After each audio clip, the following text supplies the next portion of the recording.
TNPSC group 4 2025 இந்த எக்ஸாமை எப்படி ஷார்டஸ்ட் ஸ்வீட் பீரியடில் நம்ம எப்படி அப்ரோச் பண்ணி பாஸ் பண்ணுறதை நம்ம பார்க்க போகிறோம். இதில் வந்து பாருங்கள், நம்ம என்சியோட தாரக மந்திரம் வந்து பார்த்தீங்க அப்படின்னா படிக்கணும், புரிஞ்சு தெரிஞ்சுக்கணும். ஸோ மோஸ்ட் ஆஃப் த ஸ்டூடெண்ட்டும் ஆஸ்பிரன்ஸ் என்ன செய்யறீங்க அப்படின்னா படிக்கிறீங்க, ஆனால் புரிஞ்சுக்க ட்ரை பண்ண மாட்டேன்றீங்க, தெரிஞ்சுக்க ட்ரை பண்ண மாட்டேன்றீங்க. அப்போ என்ன செய்யணும் அப்படிங்கிறீங்கன்னா படித்து ஏதாச்சும் ஏதோ ஒரு வகையில் கம்பேர் பண்ணி புரிஞ்சுக்க ட்ரை பண்ணணும், அதை தெரிஞ்சுக்க ட்ரை பண்ணணும். எக்ஸாம்பிள் கரண்ட் அஃபேர் நியூஸ் வருதுன்னு வச்சுங்களேன், அது என்ன பண்ணுவீங்க, ஜஸ்ட் வாசிப்பீங்க அவ்வளோதான். ஆனால் அதை நீங்கள் என்ன பண்ண மாட்டீங்க, மனப்பாடம் பண்ண மாட்டீங்க, புரிஞ்சுக்க ட்ரை பண்ணுவீங்க. ஏதாச்சும் இன்சிடென்ட் நடந்த மாதிரி, இந்த இன்சிடென்ட்டா அந்த இன்சிடென்ட்டா புரிஞ்சு ட்ரை பண்ணுவீங்க. புரிஞ்ச பின்னாடி நீங்கள் எப்போ கேட்டாலும் சரி தெரிஞ்சுக்கிற மாதிரி ஞாபகம் வச்சுப்பீங்க. அது எப்படி தெரிஞ்சுக்கணும், எப்படி புரிஞ்சுக்கணும் அப்படின்னு பார்த்தீங்க அப்படின்னா, இப்போ ஒரு மாணவரோ படிச்சு காலகட்டங்களில் தேர்ச்சி அடைஞ்சிருப்பாரு. அந்த தேர்ச்சி வந்து பார்த்தீங்கன்னா நீங்கள் படிக்கும் பொழுது புரிஞ்சிருப்பீங்க, ஓ இந்த மாணவர் இப்படி படிச்சாரு, இதனால தேர்ச்சி அடைஞ்சிட்டாரு, எப்படிலாம் அவர் படிச்சாரு அப்படின்னு அவரோட அவர் எப்படி படிச்சாருன்றதை சொல்லியிருப்பாங்க. அந்த ஆர்டிக்கலை நீங்கள் படிச்சு பார்த்துருப்பீங்க, அப்போ புரிஞ்சுருப்பீங்க. அப்போ இது போன்ற விடயங்கள், இது போன்ற நிகழ்வு வேற எங்கேயாச்சும் நடந்திருக்கும். சுனாமி போல நிகழ்வோ இல்லை ஒரு எர்த்குவேக் போன்ற நிகழ்வோ இதை நடந்திருக்கும். அந்த நிகழ்வு எல்லாமே நீங்கள் என்ன பண்ணுவீங்க, டக்குன்னு புரிஞ்சுப்பீங்க. அது போல தான் நீங்கள் படிக்கிற காலகட்டங்கள்லையும் நீங்கள் ஒரு தேர்வுக்காக படிக்கும்பொழுது ஒரு கண்டென்ட்டை படிக்கணும், புரிஞ்சுக்கணும், அதை தெரிஞ்சுக்கணும். புரியுதுங்களா? இந்த ஆங்கிளில் படிக்கணும், தெரிஞ்சுக்கணும், புரிஞ்சுக்கணும். ஸோ இந்த மாதிரி ஆங்கிளில் படிச்சுட்டு இருக்கீங்க அப்படின்னா ஃபியூச்சரில் மனப்பாடம் பண்ணாமல் எக்ஸாம் ஹாலில் இன்னொருத்தருக்கு சொல்லித்தர அளவுக்கு இல்லையா, வகுப்பில் இன்னொருத்தருக்கு சொல்லித்தர அளவுக்கு நீங்கள் படிச்சிட்டீங்க அப்படின்னா என்ன பண்ண முடியும், நம்ம எக்ஸாம் ஹாலில் ஈஸியாக வந்துடும். அவ்வளோதான். அப்போ நம்ம இதுக்கு எப்படி உழைக்கணும் அப்படிங்கிறீங்களா, எவ்வளோ நேரம் சார் படிக்கிறது? இப்போ சில பேர் கேட்பீங்க, எவ்வளோ நேரம் சார் படிக்கிறது? சார் இது வந்து பார்த்தீங்க அப்படின்னா உங்களால் எவ்வளோ நேரம் லாஸ்ட்டில் எவ்வளோ நேரம் உட்கார முடியுமோ. ஏன்னா இருக்கிற கொஞ்சம் காலகட்டங்கள் தான் இருக்குது இல்லையா, தோராயமாக பார்த்தா 70 நாள் தான் நீங்கள் பயன்படுத்த போகிறீங்க. இப்போ அப்போ அந்த 70 நாட்களுக்குள்ள மேக்ஸிமம் ஒன் டேல எவ்வளோ நேரம் நீங்கள் தூங்குறீங்க, எவ்வளோ நேரம் உங்களோட பர்சனல் ஒர்க்லாம் சும்மா எந்திரிக்கிறது, குளிக்கிறது, ப்ரஷ் பண்ணுறது, சாப்பிட்றது, இதெல்லாம் போக எவ்வளோ நேரம் நீங்கள் மேக்ஸிமம் உழைக்கிறீங்க, படிக்கிறீங்க அப்படின்னு தான் பார்த்தாகணும். அப்போது எவ்வளோ நேரம் உட்காந்து படிக்கணும் அப்படின்னு பார்த்தா டைம்லாம் இங்கே இல்லவே இல்லை. ஒரு சிலருக்கு 4 ஹவர்ஸ் படிச்சுடுவாங்க, ஒரு சிலர் 12 ஹவர்ஸ் ஆனாலும் சரி அந்த படிப்பு ஏறாது. அப்படின்லாம் மாணவர் இருக்காங்க. பட் நான் என்ன சொல்ல வரேன் கேட்டீங்களா, ஃபைன், மோர் தென் எனஃப். நீங்கள் என்ன சொல்ல வரீங்க, என்ன சொல்ல வரோம், நம்ம படிங்க, ஃபுல்லாக படிங்க, படிச்சுட்டு மட்டுமே இருங்க. திரும்ப திரும்ப திரும்ப திரும்ப படிச்சது படிங்க. அதை விட்டுட்டு நான் இன்னைக்கு ஒரு டாபிக் படிச்சுட்டேன், நாளைக்கு ஒரு டாபிக் படிக்கிறேன், அந்த ஒரு டாபிக் படிக்கிறேன் அப்படின்னா நீங்கள் எல்லா லெசனையும் கை வச்சிருப்பீங்க. ஆனால் எக்ஸாம் ஹாலில் போயிட்டு நீங்கள் ரிமைண்ட் பண்ண முடியுமா, ரீகால் பண்ண முடியுமா கேட்டால் பாசிபிளே இல்லை. அப்போ நீங்கள் என்ன செய்யலாம் அப்படின்னா ஒவ்வொரு டாப்பிக்கையும் எவ்வளோ நேரம் படிக்கிறீங்க, ஒரு ஒன் டே படிக்கிறீங்களா, அதை அந்த ஒன் டே நைட்டு தூங்குறதுக்கு முன்பு ரீகால் பண்ணி பாருங்க. காலையில் எழுந்த உடனே புது டாபிக் போகிறதுக்கு முன்னாடி நேற்று படித்து ரீகால் பண்ணி பாருங்க. அப்போ 2 to 3 days ஒன்ஸு 3 நாள் மொத்தமாக படிச்சிருப்பீங்களா, அதை ஒரு ஹாஃப் டேவோ இல்லை ஒன் டேவோ மொத்தத்துக்கு படித்து ரிவிஷன் பண்ணி பாருங்க. இது ஒன்று. அடுத்து எப்படிலாம் வேற எப்படி படிக்கிறது கேட்டீங்களா, ஷெடியூல் போடுங்க. டே 1 இன்னிலிருந்து ஷெடியூல் போடுங்க, போட்டு வச்சுக்கோங்க. சார் நீங்கள் ஒரு ஷெடியூல் போட்டு தாங்க சார். சார் நீங்கள் எப்படி படிக்கணுன்றது உங்களுக்கு தான் தெரியும், என்ன மாதிரி டாபிக் ஃபர்ஸ்ட் முடிக்கலாம் அப்படின்னு உங்களுக்கு தெரியும். இப்போ மொத்தமாக 6 யூனிட் இருக்கு. இந்த 6 யூனிட்ல சில பேர் என்ன பண்ணுவாங்க கேட்டீங்களா, எனக்கு சார் டிஎன்பிஎஸ்சினாலே history sir, polity sir, geography sir, இதான் பார்ப்பாங்க. ஃபைன். ஆனால் இதை தாண்டி சில டாபிக்லாம் இருக்கு. இப்போ சயின்ஸில் போயிடுமா, இப்போ சயின்ஸ் வந்து பாருங்களேன் சொற்பமான கேள்வி தான் கேட்க போறாங்க, ஆனால் அது இம்பார்ட்டன்ஸ் நமக்கு தேவையில்லை அப்படின்னு நினைச்சிட்டு என்ன பண்ணுவாங்க, மேக்ஸிமம் இம்பார்ட்டன்ட் எதுக்கு அப்படின்னு போய் பார்க்கல 6th யூனிட் 5th யூனிட் அப்படி போயிட்டு இருப்பீங்க. சொல்றதுல நல்லா புரிஞ்சுக்குங்க. இப்போ எக்கானமி முக்கியம், ஜாகிரபி 5 கொஸ்டின் தான், ஹிஸ்ட்ரி பல கொஸ்டின் கேட்குறாங்கன்னு வச்சுக்கோங்களேன், இவரி ஹியூஜ் ஏரியான்னு வச்சுக்கோங்களேன். அப்போ இந்த ஹியூஜ் ஏரியாவில் வந்து பார்த்தீங்க அப்படின்னா ஃபர்ஸ்ட் படித்து முடிச்சிடுறீங்க. நீங்கள் 40 நாள் இந்த ஹியூஜ் நம்பர் ஆஃப் கொஸ்டின் கேட்குற ஏரியாவில் 40 நாள் நீங்கள் படிக்கிறீங்கன்னு வச்சுக்கங்களேன், அதே 40 நாள் தான் அந்த கெமிஸ்ட்ரியோ ஃபிசிக்ஸோ பயாலஜிக்கோ நீங்கள் படிச்சு தான் ஆகணும். ஏன் அப்படின்னா இப்போ ஒரு மலை ஏறிட்டு இருக்கோம், 95% ஏறிட்டீங்க, மலை ஏறிட்டீங்க.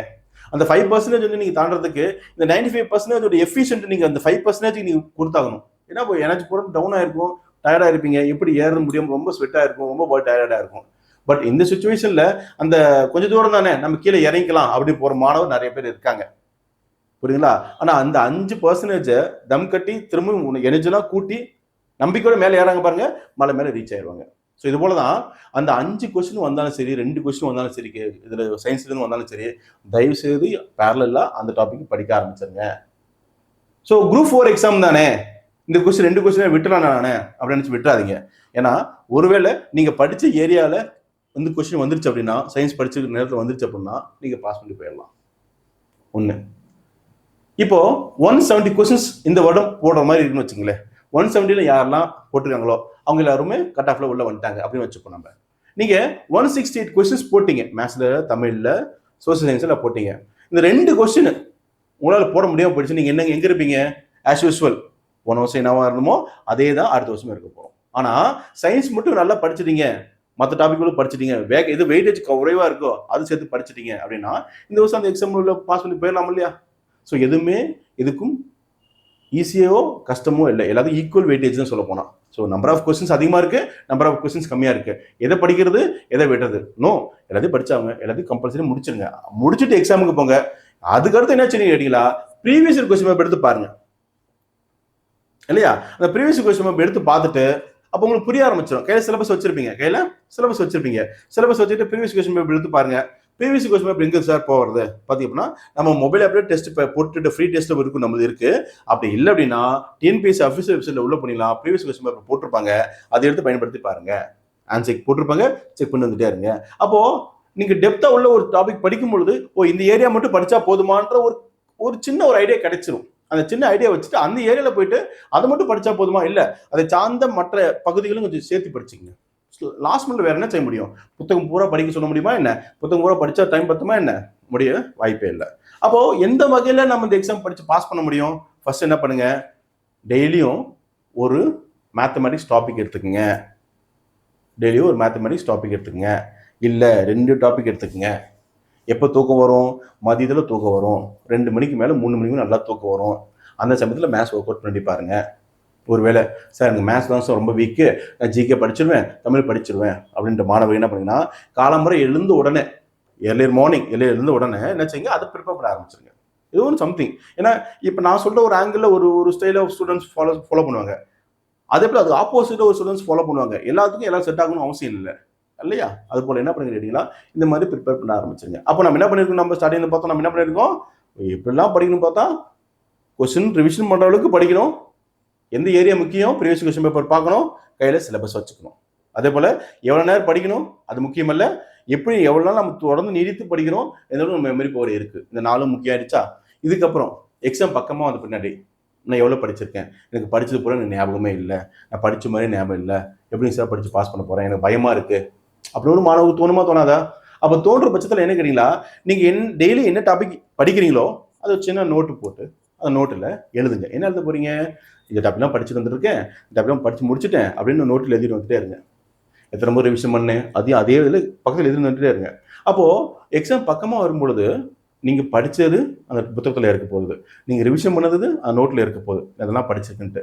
சரி ஓகே, செக் பண்ணுறதுக்கு நான் ஒரு ரிவிஷன் பண்ணி பார்க்குறேன் அப்படின்னு ரிவிஷன் பண்ணி பார்க்குறீங்க. நீங்கள் நல்லா படிச்சிருக்கீங்க, உண்மையாக படிச்சிருக்கீங்க, ஒழுக்கமாக கரெக்டாக மெமரி பண்ணி படிச்சிருக்கிறீங்க, படித்து புரிஞ்சு தெரிஞ்சிருக்கிறீங்க அப்படின்னா நீங்கள் திரும்ப ரிவிஷன் பண்ணும்பொழுது எக்ஸாம் முன்னாடி வாரத்துலையோ அதுக்கு முன்னே வாரத்தில் படிக்கும்பொழுது ரிவிஷன் பண்ணும்பொழுது தானா அந்த புத்தகம் உங்களுக்கு சொல்லித்தராத நீங்கள் அந்த புத்தகத்தை சொல்லி கொடுக்குற அளவுக்கு மெமரி பவர் இன்க்ரீஸ் ஆகிடும். பட் ரிவிஷன் பண்ணாமல் போனால் அது மட்டும் மெயின் இந்த நோட்டில் எடுத்து எழுதுங்க. எழுத மட்டும் போதுமா? இல்லை, என்ன பண்ணணும், மார்க் டெஸ்ட் கண்டிப்பாக மார்க் டெஸ்ட் என்ன பண்ணணும், நீங்கள் ஒர்க் அவுட் பண்ணிட்டு தான் ஆகணும், வேறு வழி இல்லை. சார் மார்க் டெஸ்ட் எப்படிங்க சார் ப்ரிப்பேர் பண்ணுறது? சார் பாருங்கள், ப்ரீவியஸ் கொஸ்டின் பேப்பர் இருக்கு இல்லையா, அது எல்லா நாட்கள்லையும் உட்காந்து ஒரே நாட்கள்லேயே அனைத்து ப்ரீவியஸ் கொஸ்டின் பேப்பர் எடுத்து நீங்கள் நம்ம ஒர்க் அவுட் பண்ண முடியுமா கேட்டால் முடியாது. அப்போ என்ன செய்யலாம் அப்படி கேட்டிங்களா, நம்ம இன்ஸ்டியூட்லேயே பாருங்கள் ஃப்ரீ டெஸ்ட் நாங்கள் வைக்கலான்னு இருக்கோம். குரூப் 4 மாணவர்களுக்கு ஃப்ரீ டெஸ்ட் வைக்கலான்னு இருக்கோம். காலம்புரை பிடிஎஃப் அனுப்பி விட்டுருவோம். அனுப்பிவிட்ட பின்பு மதியம் ஈவினிங்கில் என்ன செய்ய கேட்டிங்களா, டைம் அதில் ஸ்டார்ட் போட்டுருணுங்க. எந்த நேரத்துக்கு லைவ் வருவோம், லைவ் வந்து நீங்கள் ஆன்சர் கீ பார்த்துக்குங்க அப்படின்ட்டு. ஓகேங்களா? அப்போ அந்த மாணவர்லாம் எப்படி நான் கொஸ்டின் அனுப்பிச்சிட்டு போகிறோம் அப்படின்னு கேட்டிங்கன்னா, நம்ம இன்ஸ்டியூட் நேம்லேயே பாருங்கள், நம்ம S7 அகாடமி அதில் நம்பர் இருக்கும். அந்த நம்பர் நீங்கள் என்ன பண்ணி கேட்டீங்களா, ஜஸ்ட் வாட்ஸ்அப் பண்ணுங்கள். அப்படி இல்லை பண்ணால் அந்த வாட்ஸ்அப் நம்பர் நான் என்ன பண்ணுறேன், இப்போ எழுதி போடுறேன். அந்த நம்பரில் sir group 4 2025 free mark test உங்கள் பேர் போட்டு அனுப்பிவிடுங்க, என்ன ஊர் என்ன டிஸ்ட்ரிக்ட் அப்படின்னு போட்டு அனுப்பிவிடுங்க. அவங்களுக்கு நாங்கள் லிஸ்ட் எடுத்து வச்சு போனாங்க. லிஸ்ட் எடுத்து வச்சுக்கிட்டு அவங்க எல்லாத்துக்கும் நாங்கள் என்ன பண்ண போகிறோம், நாங்கள் பிடிஎஃப் அனுப்பிச்சுட்ருவோம். நம்ம புரியுதுங்களா? ஸோ நம்பர் எழுதுறேன் பார்த்துக்குங்க.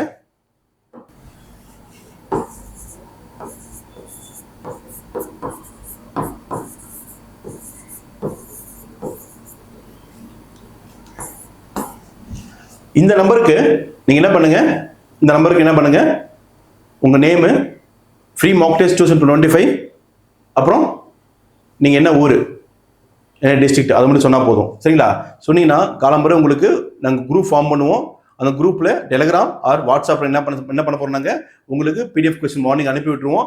ஈவினிங் நீங்கள் என்ன பண்ணுறீங்க, அது கொஸ்டினோட ஆன்சர் கீ பார்த்துக்கலாம். ஓகேங்களா? அது மட்டும் இல்லை, சில இன்ஸ்ட்ரக்ஷன் சொல்லுவோம். நாங்கள் என்ன இன்ஸ்ட்ரக்ஷன் அப்படின்னு கேட்டிங்க அப்படின்னா, மார்க் டெஸ்ட்டுக்கு நீங்கள் உங்களுக்கு டைம் வந்து பார்த்தீங்க அப்படின்னா 2 o'clock எழுதி முடிச்சிடணும் மேக்ஸிமம். எல்லாருமே சேம் சமயத்தில் சேம் டைமில் ஒர்க் பண்ண முடியாது. அதை ஸோ நாங்கள் மார்னிங்குள்ளே அனுப்பிவிட்டோம் அப்படின்னு கேட்டிங்கன்னா, நீங்கள் 2 o'clock நீங்கள் அனுப்பிவிட்டு உங்களோட மார்க் மட்டும் நீங்கள் ரிப்ளை பண்ணால் போதும். ஓஎம்ஆர் சீட்டை நீங்கள் பிரிண்ட் போட்டோ இல்லை நீங்கள் மார்க் மட்டும் நீங்கள் அனுப்பிவிட்டால் போதும். நாங்கள் என்ன பண்ணுவோம், ஷார்ட் லிஸ்ட் போட்டு இத்தனை மார்க்கு எவ்வளோ பேர் மார்க் வாங்கியிருக்காங்கன்ட்டு நாங்கள் லிஸ்ட் பண்ணி காட்டிடுவோம். அப்போ என்ன பண்ண முடியும், கம்பேர் பண்ணிக்கலாம். மற்ற மாணவ எவ்வளோ மார்க் வாங்கியிருக்காங்க, நாம் எவ்வளோ மார்க் வாங்கியிருக்கோம் அதையும் தெரிஞ்சுக்கலாம். So free test mark test தான் நினச்சிக்காதீங்க. இதோட எஃபிஷியன்ட்டு, இதோட ஒர்க் அவுட்டு உங்களுக்கு எக்ஸாம் மேலே டெஃபினட்டாக நல்லாவே இருக்கும். ஸோ ஒரு சிலபஸ், இந்த மார்க் டெஸ்டோட சிலபஸ் இந்த வீடியோட டிஸ்கிரிப்ஷனில் உங்களுக்கு ஃபர்ஸ்ட் இதிலே போகிறோம். பார்த்துக்குங்க என்னென்ன டெஸ்ட் வைக்க போகிறோன்ட்டு. அதாவது டெஸ்ட் கிட்டத்தட்ட 44 டெஸ்ட் மொத்தமாக வரப்போகுது. உங்களுக்கு நல்லா பெனிஃபிட்டாகவே இருக்கும். ஸோ இந்த டெஃபினட்டாக இந்த டெஸ்ட் வந்து பார்த்தீங்க அப்படின்னா, யாரெல்லாம் வீட்டில் இருந்து படிக்கிறீங்களோ, யாரெல்லாம் ஒரு பணம் கொடுத்து பாஸ் பண்ண முடியல, பணம் கொடுத்து இன்ஸ்டியூட் போக முடியல, அந்த நபர்களுக்கு இதுக்காகவே நாங்கள் பயன்படுத்துகிற மாதிரி பயன்படுத்திட்டு இருக்கோம். ஸோ ஒரு ஃபுல் டெஸ்ட்டும் கண்டிப்பாக இருக்கும். அது மட்டும் இல்லை, each and every subject standard வைஸாகவும் நாங்கள் டெஸ்ட் கொடுக்க போகிறோம் நாங்கள். ஸோ நல்லாவே இருக்கும். இது மட்டும் இல்லை, 50 test Tamil full test 5000 question கிட்டத்தட்ட நாங்கள் பிடிஎஃப் கொடுக்கலான் இருக்கோம். ஸோ அதுக்காகவே என்ன பண்ணுங்க கேட்டீங்களா, இந்த டெஸ்ட் சீரிஸை ஃபாலோ பண்ணிக்கோங்க. அவங்களுக்கு எல்லாத்துக்குமே நாங்கள் டெஸ்ட் ஃப்ரீயாக தான் கொடுக்க போகிறோம். எக்ஸ்ட்ரா எதுவும் பேமெண்ட் இல்லை. ஒருவேளை சார் எல்லாமே எனக்கு எக்ஸ்ட்ரா பேக்கேஜ் எனக்கு வேணும் அப்படின்னா, அதுக்கு வெவ்வேறு ஃபீஸுக்கு வெவ்வேறு பேக்கேஜ் டெஸ்டஸ் இருக்குது. புரியுங்களா? ஃபீஸ் இருக்குது, அவங்களோட மார்க் டெஸ்ட் நாங்கள் கொடுக்குறாங்க. ஃப்ரீ அமௌண்ட் கொடுத்து நாங்கள் தரோம். நாங்கள் அது மட்டும் இல்லை, இந்த எக்ஸாமுக்கு ஃப்ரீயாக கொடுக்குறோம். சரிங்களா? அது மட்டும் இல்லை, நீங்கள் இந்த மார்க் டெஸ்ட் முடிச்சுட்டு ரிவிஷன் பண்ணிகிட்டே இருக்கிறீங்க, உழைப்பு கொடுத்துட்டே இருக்கிறீங்க. உண்மையான உழைப்பு டெஃபினட்டாக உங்களோட லைஃப் டைமில் உங்கள் அச்சீவ்மெண்ட் பண்ணுறதுக்கு எக்ஸாமுக்கு கண்டிப்பாக பாஸ் பண்ணுறது ரொம்ப எளிமையாக இருக்கிற மாதிரி இருக்கும். புரியுதுங்களா? ஸோ என்னோட ஒரே ஒரு வேண்டுகோள், இந்த நேர காலகட்டங்களில் துரிதமாக படிக்கிறதுக்கு ஆசை இருந்தாலும் பொறுமையாக, நிதானமாக, பயப்படாமல், தெளிவாக ஒரு கண்டென்ட்டை படித்து புரிஞ்சு தெரிஞ்சுக்குங்க. புரியுதுங்களா? அதோட நான் படித்தே தான் ஆகணுன்ட்டு எல்லா புத்தகத்தையும் ஒரு முறை படிச்சுக்கிறன்ற பேரில் எல்லாத்தையும் படித்து வச்சு ரிசல்ட்டுக்கு போயிட்டு எக்ஸாம் போயிட்டு ஃபெயில் ஆகிட்டு வெளியே வந்துட்டு வேணாம். ஸோ எதை படித்தாலும் தெளிவாக படிங்க, நின்று நிதானமாக படிங்க. டெஃபினட்டாக வெற்றி நம்மதே. புரியுதுங்களா? ஸோ எந்த ஒரு காரணத்துக்காகவும் வெற்றியை மட்டும் விட்டு கொடுக்காதீர்கள். அதுதான் என்னோட அன்பான வேண்டுகோள். சரிங்களா? உங்களுக்கு ஏதாவது டவுட் இருந்துச்சு அப்படின்னா கீழே கமெண்ட் பண்ணுங்கள். சரிங்களா? கமெண்ட் பண்ணுங்கள், ரிப்ளை பண்ணுறோம். நாங்கள் மேற்கொண்டு உங்களுக்கு என்னென்ன நாங்கள் செய்ய போகிறோன்றதை வரக்கூடிய வீடியோக்கெல்லாம் சொல்ல போகிறோம் நாங்கள். சரிங்களா? அது மட்டும் இல்லை, நான் ஒன்று புரிஞ்சுக்கணும். 2018-19 காலகட்டங்கள்லேயே பார்த்தீங்க அப்படின்னா, வேர் டு ஸ்டடி நம்ம இன்ஸ்டியூட் தான் ஃபஸ்ட்டு நம்ம போட்டோம். வேர் டு ஸ்டடி நம்ம இன்ஸ்டியூட் மட்டும் தான் ஃபஸ்ட்டு நம்ம போட்டோம். உங்களுக்கு அதை பார்க்கணும் அப்படின்னு கேட்டிங்கன்னா, நம்ம S7 அகாடமியில் போய் பாருங்கள். வேர் டு ஸ்டடி அப்படின்னு நம்ம ஜிகேக்கு போட்டுருப்பாங்க. இப்பயும் கூட இருக்கிற மாணவர்கள் வேர் டு ஸ்டடி அப்படின்றத பாருங்கள். நம்ம வெப்சைட்டில் போனீங்க அப்படின்னா இருக்கும், சந்திராயன் 3 இருக்கும். ஓகேங்களா? S7 அகாடமி s7academy.in போனாலும் சரி, இல்லை s7academy.com போனாலும் சரி, அதில் சந்திராயன் 3 மார்க் டெஸ்ட் சீரிஸ்ன்னு இருக்கும். அதை எடுத்து கிளிக் பண்ணி பாருங்கள். அதுக்குள்ளே ஒவ்வொரு சிலபஸுக்கும் நீங்கள் எங்கே படிக்கணும்னுட்டு போட்டுருப்பாங்க. புரியுங்களா? ஸோ நாங்கள் இதுக்கப்புறம் யூடியூப் சேனல்லையும் உங்களுக்காக கண்டிப்பாக ஹெல்ப் பண்ணுறதுக்கு கடமைப்பட்டுள்ளோம். நீங்களும் ரிசல்ட் பாஸ் பண்ணிட்டு கண்டிப்பாக உங்கள் காலை தூக்கிட்டு என்ன பண்ணுங்கள், சந்தோஷமாக வெளியில் இருக்கிற மாதிரி இருக்கணும். நாடுங்க. சரிங்களா? வாழ்த்துக்கள். வெற்றி நமதே.